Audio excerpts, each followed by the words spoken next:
ఈ రాష్ట్రంలో గత ప్రభుత్వంలో 3 సంవత్సరాల తర్వాత ఉద్యోగ ఉపాధ్యాయులు రోడ్ల మీదకి వచ్చాం.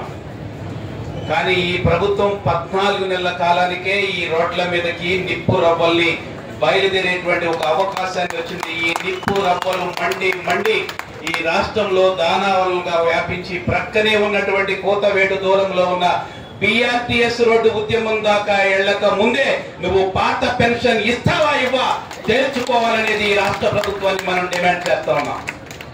ఎందుకు ఈ మాట చెప్తున్నామంటే గతంలో పాలకులు వారం రోజుల్లో ఇస్తానని చెప్పి మోసం చేసి ఇవాళ తాడేపల్లి గృహంలో పడుకునున్నాడు. ఇప్పుడు రాబోయే ముందు ఒక ఆయన చెప్పింది ఏమంటే, గౌరవ ఉప ముఖ్యమంత్రి గారు ఒక్క మాట చెప్పారు, ఎక్కడికి వెళ్ళినా నేను ఓకే నా వాయిస్ వినబడుతుంది అక్కడ దాకా సగం వరకు వస్తే మిగిలిన సగం పంచుకోండి, ఇబ్బంది ఏం లేదు రైట్. ఎందుకంటే మనం ఉపాధ్యాయులమే కనుక 70 మంది 60 మంది పిల్లలు 40 మంది పిల్లలు ఉన్న పాఠశాలలో 60 మందిని కుక్కి 1:59 49 అంటే కూడా వెనక్కి రానటువంటి దానిలో కూడా మనం పాఠాలు చెప్పేవాళ్ళం.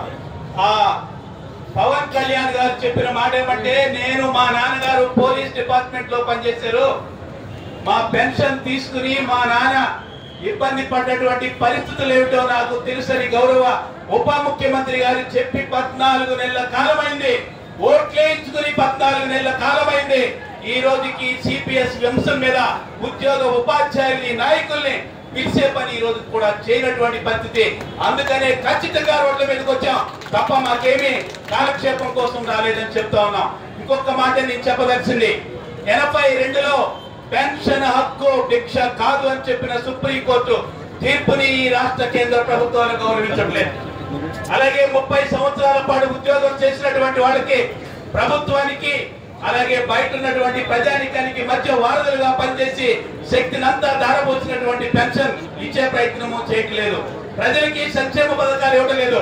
ఇవాళ కార్పొరేట్ల సేవలో మీరు ఉండాలనుకుంటున్నారు తప్ప ప్రజల సేవలో ఉండాలనుకుంటే పాత పెన్షన్ ఇవ్వడం తప్ప మీకు ఒక మార్గం లేదని చెప్తా ఉన్నాం. ఇంకొక మాట కూడా మీకు చెప్పదలిసింది ఏమంటే, ఒకే దేశం, ఒకే మతం, ఒకే భాష, ఒకే ప్రాంతం అని చెప్తా ఉన్నారు కేంద్ర ప్రభుత్వంలో ఉన్న పెద్దలందరూ. మేము అడుగుతుంది ఏంటంటే, ఒకే సర్వీస్ కి ఒకే పెన్షన్ ఇవ్వాలని. నువ్వు ఒక దేశంలో ఒక మతాన్ని చేస్తావా లేదా దాని తర్వాత మాట్లాడుకుందాం. ఒకే సర్వీస్ కి ఒకే పెన్షన్ ఈ మాట అనగానే ఒక పక్కన ఆయన చెప్తున్నాడు అందరికీ సిపిఎస్ తెచ్చేస్తారండి అని. మా భానుమూర్తి గారు చెప్పారు కదా, ఇప్పుడు మా భానుమూర్తి గారు చెప్పారు, ఏమని చెప్పారు, అందరికీ సిపిఎస్ లో తెస్తానికి.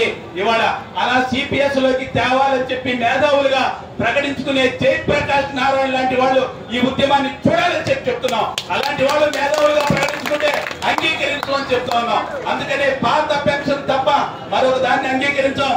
మేము ఆంధ్రప్రదేశ్ ఐక్యోపాధ్యాయ ఫెడరేషన్ యూటీఎఫ్ అయితే పోయినసారి సీఎంఓ కార్యాలయానికి ముట్టడికి పిలిపిస్తే ఆ రోజు ఉన్నటువంటి ఈ రోజు జైలు ఊసలు లెక్క పెడుతున్నటువంటి పెద్ద పోలీస్ అధికారి చెప్పింది, మిమ్మల్ని అవసరమైతే ఎన్కౌంటర్ చేస్తా ఉన్నాం. మీ ఏ కౌంటర్ చేసినా పాత పెన్షన్ వచ్చేదాకా సీఎంఓ కార్యాలయం ముట్టడికి కూడా మేము పిలిపిస్తామని ఇప్పుడు చెప్తా ఉన్నాం.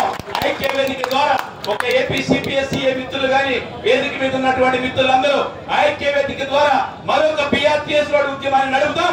అక్కడ కూర్చుందాం, భోజనానికి సిద్ధపడతాం.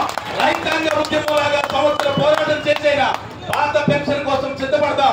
దానికి యూటీఎఫ్ మిగిలిన సంఘాలు సిద్ధపడతాయి అని చెప్పి తెలియజేస్తూ ఖచ్చితంగా పోరాటం ద్వారానే పాత పెన్షన్ సాధించుకోగలమని తెలియజేస్తూ ధన్యవాదాలు. థ్యాంక్ యూ అన్న గారు.